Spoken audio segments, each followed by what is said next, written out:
Assalamualaikum warahmatullahi wabarakatuh. Baik, untuk semester ini saya diamanati untuk mengampu mata kuliah microcontroller 2, microprocessor dan microcontroller. Sebetulnya apa itu microcontroller 2? Kalau saya lebih banyak untuk mengarahkan ke koneksi database atau koneksi cloud computing, atau yang biasa istilahnya disebut dengan Internet of Things. Ya, nanti kita akan mengarah ke sana untuk project-project mengenai Internet of Things, koneksi data ke database, interface-nya berbasis website dan sebagainya. Oke. Untuk awalan dulu, sebetulnya Internet of Things itu apa? Ini pandangan saya aja ya. Adalah sebuah konsep di mana suatu objek yang memiliki kemampuan untuk mentransfer data melalui jaringan tanpa memerlukan interaksi manusia ke manusia atau manusia ke komputer, ya. Karena ini yang saya maksud adalah poinnya adalah mesin to mesin atau sistem berjalan secara tersendiri atau otomatis. Jadi kalian bikin project tanpa harus kalian mengontrol atau kalian harus mengontrol datanya atau mengontrol panelnya atau mengontrol objeknya. Yang kalian lakukan hanya memonitoring datanya aja secara statistik, ya. Jadi akurasinya seperti apa, kebutuhan datanya berapa dan sebagainya. Itu implementasinya nanti ketika ada berbasis cloud computing atau interface-nya berbasis website. Kalau kemarin kita interface-nya berbasis hanya Arduino, kemudian kita gunakan interface menggunakan LCD saja atau berbasis objek lampu dan sebagainya. Kalau kita coba berbasisnya data, jadi kita implementasinya adalah sebuah data yang ditampilkan di interface tersebut, ya. Oke, kemudian di mana saja IoT itu bisa kita implementasikan? Sebetulnya banyak sekali. Ada smart home, wearable, smart city, smart code dan sebagainya, smart farming, smart garden, smart health. Jadi ada contohnya, ada berbasis di rumah tangga, apapun itu yang bisa kita bikinkan otomatis. Kemudian ada di peternakan, industri internet apalagi, ya. Kemudian pertanian, yang paling populer sekarang adalah peternakan dan pertanian. Yang Indonesia lagi mulai rame ya, maksudnya kalian bikin sistem seperti itu.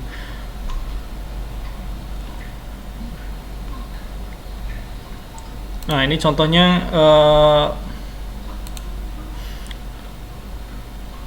ini what is scope menyeluruh skala untuk di Internet of Things itu udah sampai mana saja, atau sampai mana kita bisa mengintegrasikan sebuah data.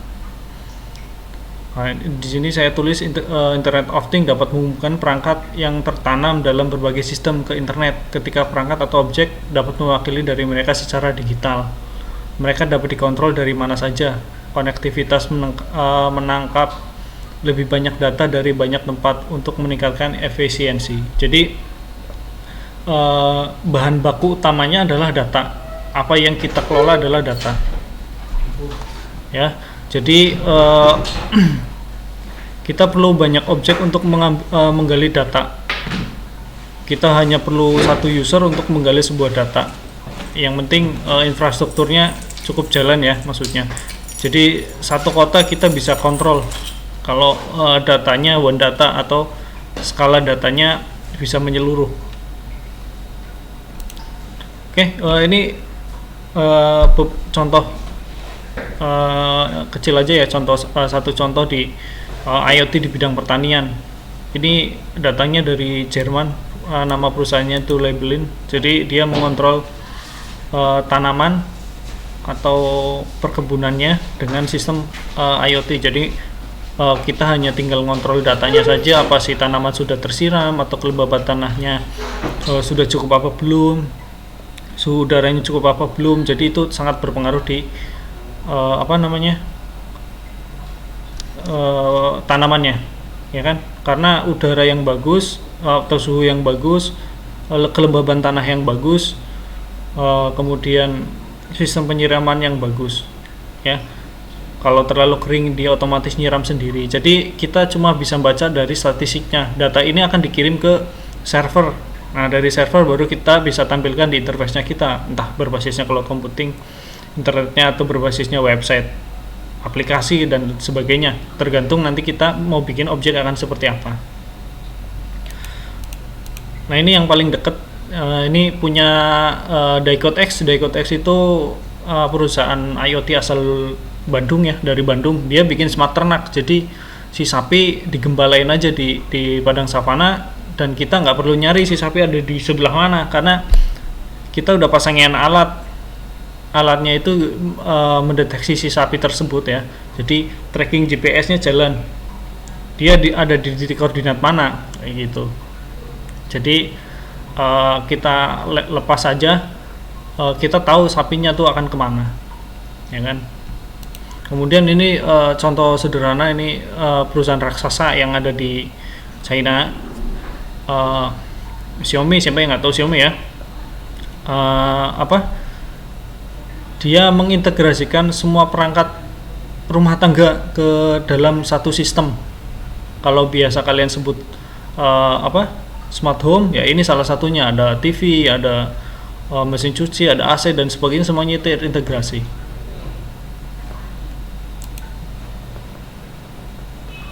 Nah, ini juga cukup populer, warung pintar, ya. Ini di Indonesia juga, jadi kita semua sistemnya terintegrasi.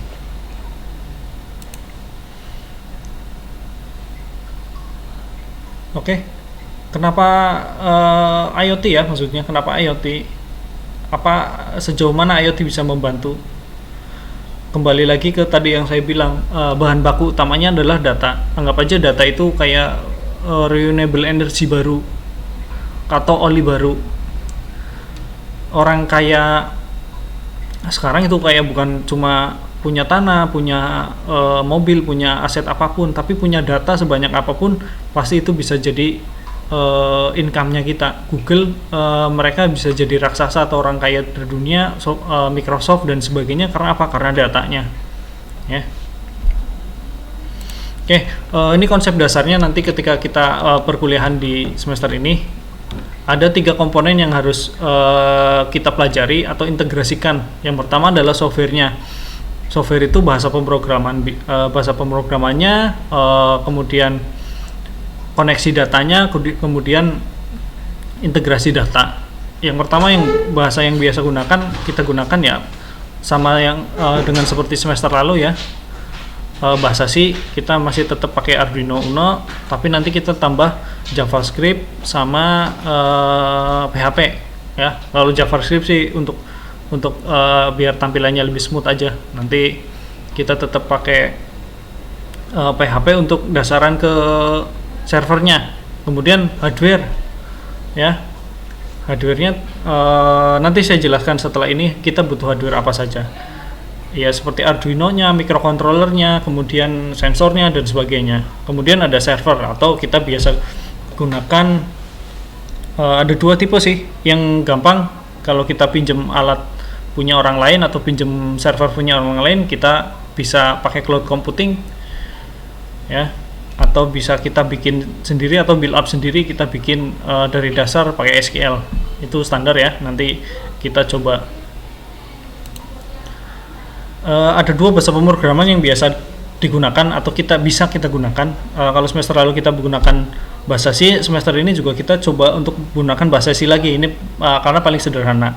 Python bisa juga sih, cuma nanti kita perlu hardware lain untuk fungsi ini, ya. Tapi saya akan lebih banyak di sini di di bahasa C atau Arduino IDE yang mungkin kalian sudah familiar dengan bahasa ini, ya, karena semester lalu kita sama ada di sini. Nah, bedanya apa sama microcontroller 1 dengan microcontroller 2? Yang pertama, kalau microcontroller 1 saya hanya menggunakan Arduino saja, ya. Saya hanya menggunakan Arduino saja. Nah, karena semester ini kita harus menambahkan interface berbasis website atau berbasis cloud computing, ya. Makanya kita perlu koneksi data dengan internet. Nah, sedangkan Arduino tidak bisa ini untuk koneksi data dengan internet. Jadi saya nggak bisa ngirim data dari sini ke database, ya, atau ke cloud computing, ya kan? Makanya kita butuh modul internet. Nah, bisa kita gunakan ISP. Kita gunakan ISP. Jadi kita pakai Arduino, kemudian kita lemparkan data ke sini untuk koneksikan data dengan database. Cuma itu akan sedikit repot ya. Makanya sebetulnya kita pakai modul ISP saja sudah bisa, karena ISP kita bisa convert juga dengan microcontroller, atau bisa kita buat microcontroller juga. Cuma untuk masalah data dia lebih kecil, masalah storage dia akan lebih kecil, kemudian ampernya juga lebih kecil untuk arusnya ya. Tapi kalau untuk hanya satu interface kemudian satu sensor, ini sangat cukup sekali bisa digunakan. Nah, itu jadi kita tinggalkan dulu untuk Arduino nya, kita tidak gunakan Arduino. Kemudian ada yang lebih sederhana lagi, ada Arduino ISP. Jadi kita bisa gunakan WMOS D1R1 ya. Ini gabungan antara ISP dengan Arduino. Jadi ini sangat proper sekali ya, maksudnya sangat bagus untuk kita gunakan. Makanya saya rekomendasikan dua ini untuk mata perkuliahan saya. Kemudian ada Orange Pi. Saya nggak begitu familiar dengan bahasa pemrograman dengan controller ini karena saya belum pernah pakai. Kalau Raspberry mungkin bisa juga kita gunakan. Cuma kalau untuk skema project sederhana ini cukup berlebihan kalau untuk menggunakan Raspberry, karena dia basicnya sistem operasi harganya juga cukup mahal ya. Kalau ini kan masih di bawah 100.000 lah, kalau ini udah di atas 600.000. Makanya kalau mau project besar, oke, Raspberry bisa kita gunakan. Tapi kalau untuk project kecil atau project sederhana cukup boros ya. Karena dia basicnya sebenarnya mini komputer, bukan microcontroller. Ini mini komputer. Kemudian ada selanjutnya X-Factor 32. Kalau ini yang tadi yang Smart Ternak ya, dia pakai ini karena developnya adalah Decode X. Ini juga kita bisa gunakan pakai Python, pakai bahasa C juga bisa.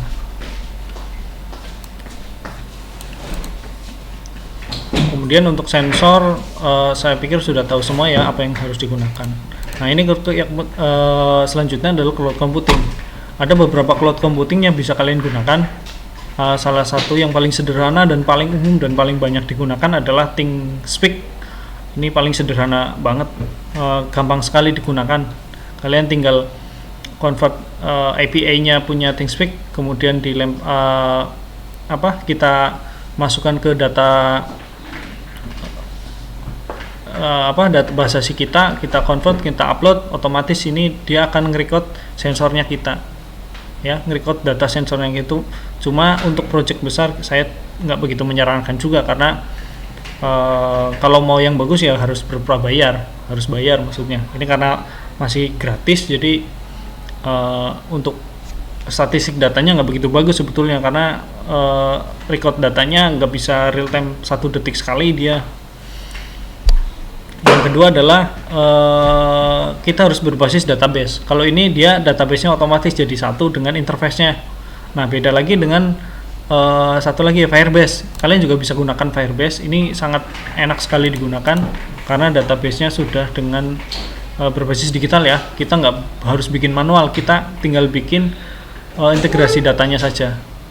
Jadi bisa digunakan, cuma dengan interface yang berbeda juga bisa digunakan. Yang ketiga adalah cara manual ya, kita bikin database-nya dulu. Kalau familiar dengan SQL, nah kita gunakan. Cuma bedanya ini sama ini apa? Kalau Firebase kita nggak bisa mengolah datanya ya, kita hanya bisa mempasrahkan datanya kita ke Google, kemudian kita tarik ke interface-nya yang kita inginkan. Tapi kalau SQL kita bisa